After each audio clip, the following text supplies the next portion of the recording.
Hello hobbyholics. Hello hobbyholics, welcome to our channel. Here are the different sizes of Iron Man that we printed last night.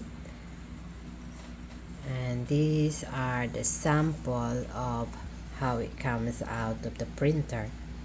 We have this stand to support it while it's being printed. So we can easily remove this one, and then it will look like this one, which is already clean. And the same here, the smallest one needs still cleaning. And then so what I did now is I just have to show you this, the details of how it comes out of the printer and when we clean it. That's the Iron Man.